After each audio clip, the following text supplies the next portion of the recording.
दोस्तों रियल वैम्प Ankita big boss में top 4 में जगह बना पाई। ये देख के पूरी जो कमेंट सेक्शन इतनी खुशियों से भर गई है। सभी को था कि वो टॉप 5 पे भी कैसे पहुंची। सब लोग विक्की को सपोर्ट कर रहे थे क्योंकि विक्की ने बिग बॉस के अकॉर्डिंग गेम खेला, रोते हुए नहीं गेम खेला। जैसा कि पूरी अंकिता की जर्नी ही थी, सिर्फ उसके पति को बचाती थी, फिर दूसरे लड़कियों पे ब्लेम और कैरेक्टर पे बातें करती थी, जबकि उसके खुद के भी पति और खुद का उसका नेचर ही क्वेश्चन करने लायक था। अभी लोगों ने यही चीज़ समझा और सबसे अच्छी बात यह कि इंडियन ऑडियंस सच्चाई देख पाती है। उसकी वाइट वॉश की नैनदीप मीडिया वाले ने और भी बहुत सारे लोगों ने उसकी इमेज को देवी बनाने की कोशिश की। अभी आप बोलोगे कि सब लोग क्यों खुश हैं। अब ऐसा तो नहीं है सिर्फ एक दो लोग खुश हैं, पूरी इंडिया में से मैक्सिमम जो लोग हैं वो खुश हैं कि उसका रियल फेस लोगों के सामने आया। रीज़न मैं बताती हूँ। एसएसआर का जब केस चल रहा था, इस लड़की ने जो डबल फेस किया, उसको इतना ज़्यादा मतलब उस डायरेक्शन में इसकी बातें जाती थी कि हाँ उसने किया होगा जो भी उसने किया है, या उसके साथ मतलब उसको ही गलत दिखाती थी कि हाँ मतलब किसी उसके साथ कुछ गलत नहीं हुआ, एसएसआर के साथ उसने गलत किया। अब लोग कंफ्यूज थे कि भैया ये 7 साल रही है एसएसआर के साथ तो शायद ये सही बोल रही है। लेकिन अब लोगों को जब दिखा बिग बॉस में उसका असली रूप कि वो कितनी ऑब्सेस्ड है, खुद उसने एक्सेप्ट कर लिया, इनसिक्योर ऑब्सेस्ड, जो जो इल्ज़ाम एसएसआर ने लगाए थे, अपने ब्रेकअप के रीजंस दिए थे, वो सब खुल्लम खुल्ला बिग बॉस में लोगों के सामने भगवान ने दिखाया। वो कहते हैं ना, जब वो इंसान एसएसआर खुद नहीं अपने जवाब देने के लिए, तो भगवान ने ऐसा कुछ किया कि कैमरे पे लोगों को साफ साफ आंसर दिखा। अब चाह के भी कोई कितना भी वाइट वॉश कर ले, अब तो लोगों ने देख लिया उसका असली रूप। तो अब तो लोग समझ रहे हैं कि भैया उसने सही रीज़न दिया था एसएसआर ने ब्रेकअप का, कि वो ऑब्सेस्ड थी, इनसिक्योर थी और मतलब बांध के रखती थी रूम में। विक्की ने भी खुद बोला कि भैया तुमसे जब से शादी की है अपने दोस्तों से दोस्ती तोड़नी पड़ी है। उसकी सास भी चिढ़ी हुई रहती है। तो इतना तो पता चल गया कि टीवी सीरियल में एक्टिंग करना और रियल लाइफ में दोनों में बहुत अंतर है। इसका पैसा के पीछे भागना था, ये अगर सच में प्यार करती तो भैया इसने, ये जो विक्की है ये एसएसआर के टाइम पे भी था, उसी से इसने शादी की, दोस्ती की, क्योंकि पैसे वाला तो यही था। तो अब बहुत ही खुशी इस बात की है कि ये टॉप 3 में भी नहीं जा पाई।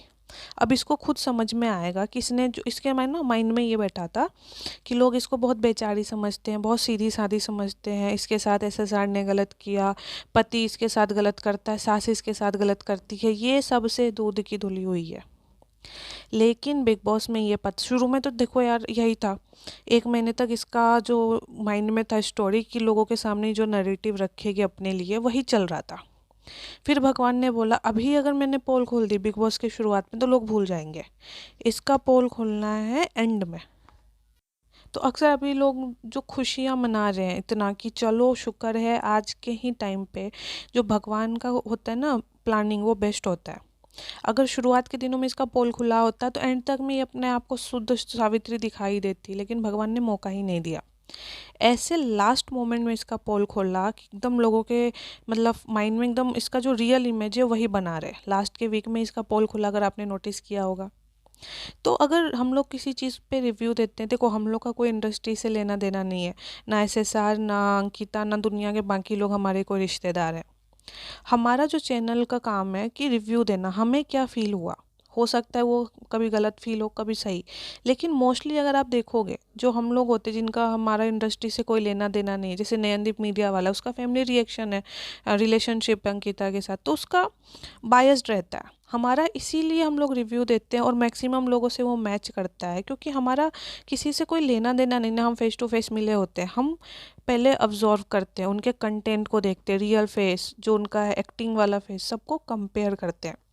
फिर जो समझ में आता है वो हम आपके सामने एज ओपिनियन रखते हैं, और उसमें से मैक्सिमम लोग वो इस बात से एग्री करते हैं, तभी ना वो टॉप 4 तक ही जा पाई। और मनारा टॉप 3 जिसको कोई नहीं जानता था, ना मनारा टीवी एक्ट्रेस अच्छी, ना मूवी में, ना टीवी में, ना यूट्यूब पे, किधर भी नहीं है वो फेमस, फिर भी वो क्यों जीती?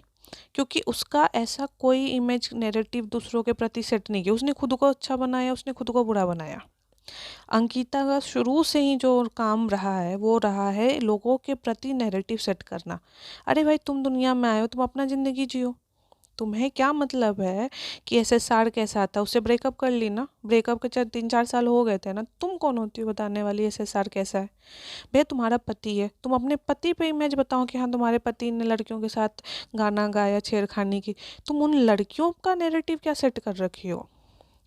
बिग बॉस में उसका क्यों डाउनफॉल हुआ? उसने ये नहीं बताया कि हाँ हमेशा सॉरी, हाँ मैं कह तो रही हूँ मेरा पति गलत है। अरे भाई तुम सॉरी कह रही हो, तुम कह रही हो तुम्हारा पति गलत है, तो फिर दूसरी लड़कियों का नाम क्यों इन्वॉल्व कर रही हो? मीडिया जब आया, मीडिया के सामने मैं देखो, मैं मनारा को सपोर्ट या किसी लड़की को सपोर्ट नहीं कर रही। पॉइंट मेरा ये है, तुमने खुद बोला कि हाँ मेरे पति की गलती है, तुमने खुद बोला कि मैं सॉरी हूँ, मैं इनसिक्योर हूँ, मैं ऑब्सेस्ड हूँ, मैं फलाना हूँ, मैं इमोशनल। अरे भैया जो सब तुमको पता ही है, सारी कमियां तुम में तुम्हारे पति में है, तो सबसे पहले तो तुम नेम मत लो दूसरों का। वो कहते हैं ना खुद का घर शीशे का, तो तुम दूसरे के घर में क्यों पत्थर फेंक रही हो? अगर अगले इंसान ने भी पत्थर फेंक दिया तो पहले तो तुम्हारा घर टूटेगा। तो ये लेडीज से लोगों को इसलिए मतलब प्रॉब्लम हुआ कि तुम खुद बता रही हो कि तुम्हारा पति ऐसा है, तुम खुद बोल रही हो कि अरे तू वुमेनाइजर दिख रहा, तू क्यों छेड़ रहा है, तुम क्यों नहीं मुझे सपोर्ट कर रहे हो? तो तुम पहले खुद के मसले सॉल्व करो ना। अभी मीडिया क्वेश्चन पूछ रही हो, मनारा ऐसी है, मनारा वैसे। भैया तुमको पोक क्यों करेगा कोई? ऐसा तो नहीं है कि तुम दोनों लवी डबी हो और बीच में कोई इंटरफेयर कर रहा है। तुम्हारा पति लोगों के पास जाता है, तुम्हारे साथ नहीं बैठता है, अगला इंसान उसको भगा देगा, तो वो अगला इंसान बिग बॉस में खराब नहीं दिखेगा? तुम्हारी तरह एरोगेंट नहीं दिखेगा? तो वो टॉप 3 में कैसे आ पाएगा, टॉप 2 में कैसे आ पाएगा? वो इंसान तो अपना इमेज दिखाना चाहेगा। हर कोई, जैसे तुम बोल रहे हो कि मैं इमोशनल हूँ, मैं ऐसी ही हूँ। हाँ चलो, अगर तुम ये कह रही हो कि मैं रियल हूँ, तो भाई तुम्हारी रियल पर्सनालिटी भी अच्छी नहीं है, इसलिए लोगों ने पसंद नहीं किया।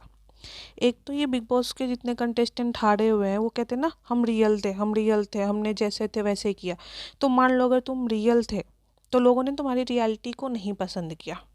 क्योंकि अगर कोई विलन है, वो कहेगा मैं विलन हूँ, मैं रियल में ऐसा ही हूँ, तो भैया तुम्हारा रियल पर्सनालिटी ही विलन वाला है, वैम्प वाला है, तो लोग नहीं तुम्हें पसंद कर रहे हैं। रियल होने का मतलब ये थोड़ी ना है कि तुम मतलब वैम्प बन जाओ, विलन बन जाओ, और लोग तुमको कहेंगे अरे देखो है तो वो बदमाश, लोगों को दुख देता है, लोगों को नेरेटिव सेट करके कैरेक्टर उसका उछालता है, लेकिन वो रियल में ऐसा है, तो उससे क्या तुम अच्छे हो जाओगे?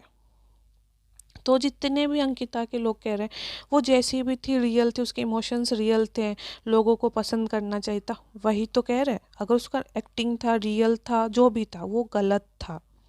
वो ऐसा दिखा रहा था कि उसको डॉक्टर की नीड है, उसको एक काउंसलिंग की नीड है, उसको खुद पे काम करने की नीड है। रियल है तब तो भाई साहब उसको तुरंत बिग बॉस से बाहर आई, उसको तुरंत काउंसलिंग के लिए लेके जाओ, उसके पति उसके घर वालों से उसको दूर रखो, उसको पहले बताओ कि तुम्हारे खुद के अंदर कमियां हैं, तुम्हें खुद पे काम करना होगा। एसएसआर का नाम लेके बहुत हो गया, अब तुम खुद पे काम करो और जियो।